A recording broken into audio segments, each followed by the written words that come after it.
अस्सलामुअलैकुम viewers, welcome back to my YouTube channel. उम्मीद करती हूँ कि आप सब लोग बिल्कुल ठीक होंगे and we are also fine अल्हम्दुलिल्लाह। अल्लाह पाक हम सबको परेशानियों और बीमारियों से महफूज रखे, आमीन सुमा आमीन। तो इन्हीं दुआओं के साथ आज के व्लॉग को करते हैं स्टार्ट।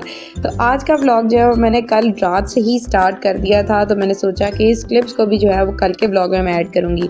रात को हानी ने बहुत ही ज़्यादा ज़िद की कि मुझे आइसक्रीम खानी है, और उसी टाइम हानी के पापा ने बाइक स्टार्ट किया और हम लोगों को लेके बाहर आ गया आइसक्रीम खिलाने के लिए। और यहाँ पे जी हानी जो है वो बड़ी खुशबाश फिर रही थी कि मैं आइसक्रीम खाने आई हुई हूँ, और आइसक्रीम का बेसब्री से इंतज़ार हो रहा था। और फाइनली जी हानी के हाथों में आ गई। हानी को आइसक्रीम बहुत ही ज़्यादा पसंद है, और ना दिन ना रात ना ठंड ना गर्मी हानी को इस चीज़ से कोई लेना देना नहीं होता।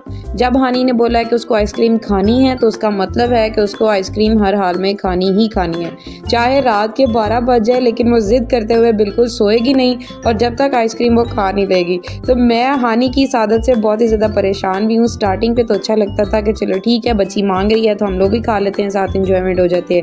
लेकिन जैसे जैसे हानी बड़ी हो रही है ना, तो मैं अब इसकी इस आदत को चेंज करने की कोशिश भी कर रही हूँ। और आप लोग भी दुआओं में याद रखा करें कि हानी जो है वो आहिस्ता आहिस्ता अपनी आइसक्रीम की आदत को छोड़ दे, क्योंकि जितना मैंने हानी को मीठे से दूर रखा है, हानी आइसक्रीम्स के थ्रू उतना ही ज़्यादा मीठा जो है वो अपनी डाइट में ऐड करती जा रही है। और यहाँ पे जी हम दोनों ने, हस्बैंड वाइफ ने आइसक्रीम शेयर करके खाई। आइसक्रीम फिनिश करने के बाद हम लोग घर वापस आए। सुबह का टाइम हो चुका था। अभी मैं हानी को ब्रेकफास्ट ही करवा रही थी कि पुप्पो जो है वो करेले लेके आई। हस्बैंड की फरमाइश थी कि भाई आज करेले जो है वो भर के बनाए जाएं और मुझे खिलाए जाएं। तो यहाँ पे हमारी पुप्पो भतीजी की ड्यूटी जो हो गई थी स्टार्ट, और हम दोनों जो है वो लग पड़े थे अपने काम में। पुप्पो यहाँ पे जो है वो इनको पील ऑफ कर रही थी, और हानी आ गई थी हम लोग को तंग करने के लिए। हानी ने जैसे ही आवाज़ सुनी कि मामा ने कैमरा उठाया, रिकॉर्ड करने लगी हैं, हानी बाहर से नाश्ता करते हुए अपना सब कुछ छोड़ छाड़ के आ गई थी कि मैं इनको तंग ना करूँ, ऐसा कैसे हो सकता है। तो बस ये भी हानी की आगे वॉइस क्लिप सुन लें, फिर मिलती हूँ आपको आगे व्लॉग में। करेला है ये बेटा गॉड, बेटा गॉड, ये बेटा गॉड नहीं,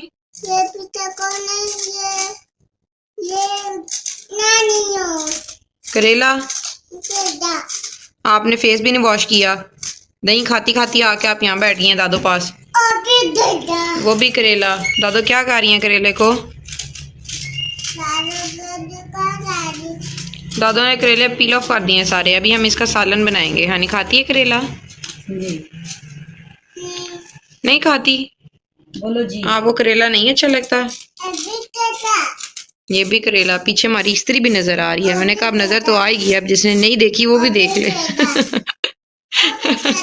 हानी इधर देखे बेटा आप, ये भी करेला है। करेला क्या कर रहा है?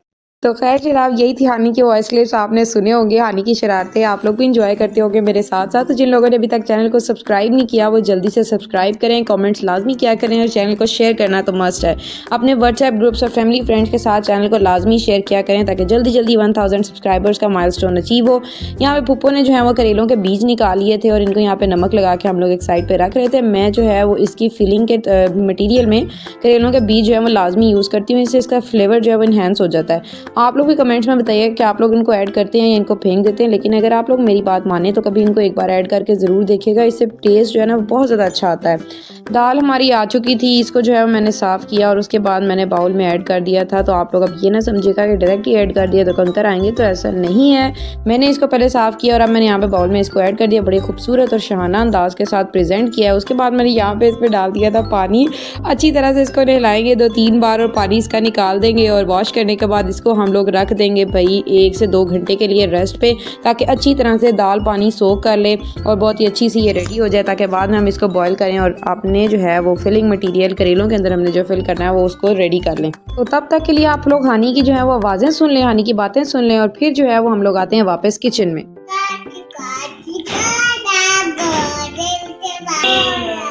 दौड़ा दौड़ा दौड़ा दौड़ा मैं लगा के देती हूँ ना। आगे भी बोले ना, ऐसे नहीं करते, बुरी बात। चले बोलें, पोइम सुनाए, चाहे ट्विंकल ट्विंकल लिटिल स्टार सुना दें। ये क्या कह रही हैं आप?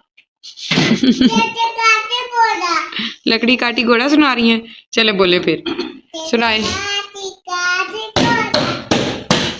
ये डम डम क्या होती है साइड पे?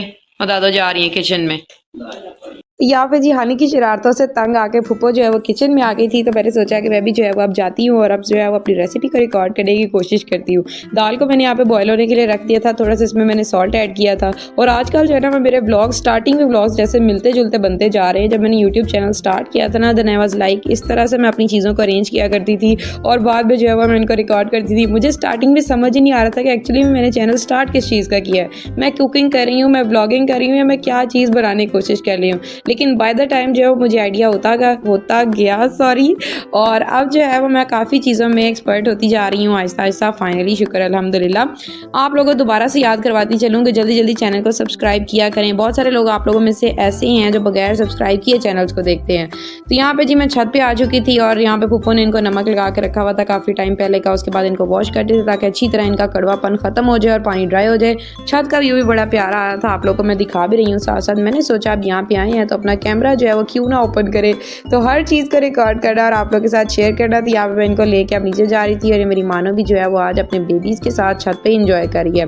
तो यहाँ पे हमने करेलों का कड़वापन तो ख़त्म कर लिया था, खूबसूरत मसाला जात को प्लेट्स में सजा लिया था, लेकिन लोगों के अंदर का कड़वापन पता नहीं क्यों नहीं ख़त्म होता है। अक्सर लोगों को आदत होती है दूसरों की लाइफ में तांग झांक करने की और अपना जो जहर होता है वो दूसरों की लाइफ में उगलने की।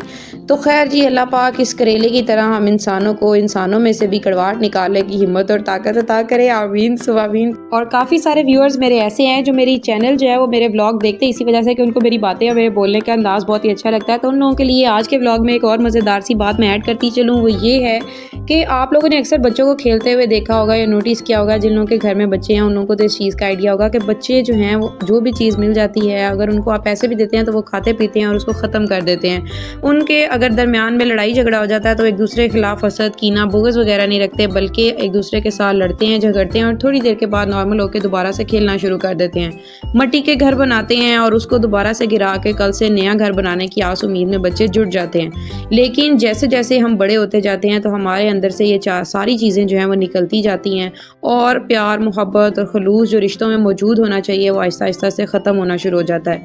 तो हमेशा इन्हीं बच्चों से सीख लेने की कोशिश किया करें। अगर आप लोगों के दरमियान में क्लैशेस आ जाते हैं, अगर लड़ाई झगड़े हो जाते हैं, तो बजाय इसके कि एक दूसरे के ख़िलाफ़ दिल में नफ़रत रखें, एक दूसरे के ख़िलाफ़ हसद और पालें, उससे बेहतर ये होता है कि बैठ के एक दूसरे के साथ अपने मामलात को क्लियर करें और एक अच्छे रिश्ते की जो है वो बुनियाद रखें और उस रिश्ते को मजबूत करने की कोशिश किया करें। इतनी खूबसूरत बातें करते हैं आप लोग के साथ। आप लोग देख सकते हैं जी मसाले की फिलिंग जो है वो ऑलमोस्ट रेडी हो चुकी थी। यहाँ पे अच्छी तरह से मैंने इसको भून लिया था। जब ऑयल इसके ऊपर आ गया तो अब मैं यहाँ पे बॉयल की हुई दाल जो थी वो ऐड कर दूंगी। इसको मैंने 90% कुक किया था, आपने पूरा इसको कुक नहीं कर लेना, वरना जब आप इसको फिलिंग में फिल करेंगे तो ये बिल्कुल जो है वो गली भी होगी और जो है वो इसका टेक्सचर अच्छा नहीं आएगा, देखने में भी और खाने में भी अच्छी नहीं लगेगी। तो आपने इसको कम्प्लीटली कुक नहीं करना। मैंने सोचा आप लोगों को यहाँ पे एक टिप भी देती चलूँ। तो यहाँ पे मेरी जो है वो मसालों की फिलिंग इज़ ऑलमोस्ट रेडी। इसको मैं अब डिश में जो है वो निकाल रही थी ताकि ये ठंडी हो जाए और फिर मैं इसको जो है वो करेलों के अंदर फिल करूँ। तो अब आता है जनाब इन करेलों की फिलिंग का सबसे मज़ेदार और सबसे फ़नी पार्ट। आपने जो है वो करेलों को इस तरह से दरमियान से खाली कर लेना है, बड़ी प्यारी सी ट्रे लेके आनी है और अपने जो है वो ऑपरेशन थिएटर के सारे औजार निकाल के आप लोगों ने ले आने हैं।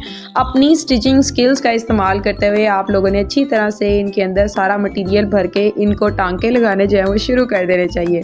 आप लोगों को लगना चाहिए कि आप लोग एक प्रोफेशनल डॉक्टर हैं और आपके सामने एक मरीज़ है जिसकी आपने जान बचानी है और आपने उसको अच्छी तरह से टांके लगाने और उसकी ख़ास जो है वो खातिर मदारत करते हुए उसको ठीक ठाक करना है। तो यहाँ पे जी मैंने भी जो है वो आपके सामने इस तरह से इनको जो है वो कवर कर लिया था, यानी सी लिया था। बड़े प्यारे लगते हैं। अक्सर लोग जो है इसके ऊपर धागा लपेटते हैं और वो खोलते खोलते इंसान थक जाता है, खाने का टाइम ही नहीं मिलता। तो ये बहुत ज़्यादा कन्वीनियंट मेथड रह जाता है। एक ही थ्रेड होता है, आपने एक साइड से इसको निकालना है, पुल करना है और आराम से ईजिली ये बाहर निकल आता है। ना ही आपके ऊपर ऑयल के स्प्लैशेस आते हैं और ना ही इसको तोड़ने में कोई मुश्किल आती है। तो बस जनाब मैंने जो है वो अपनी सारी मेडिकल स्किल्स का इस्तेमाल करते हुए अच्छी तरह से सारे के सारे करेलों को फिल कर लिया था और ये आप लोग देख सकते हैं इसी तरह से एक एक को फिल करते हुए आपने सारे के सारे रेडी कर लेने हैं। खाने वाले को ये अंदाज़ा ज़रूर होना चाहिए कि वो किसी डॉक्टर के हाथ के करेले खा रहा है। तो आप लोगों ने इस तरह से इनको रेडी करना है, करके आपने इसको साइड पे रख लेना है और उसके बाद ऑयल को आपने बिल्कुल मीडियम से लो आंच पे गर्म होने के लिए रख देना और इनको आपने वन बाय वन फ्राई कर लेना है।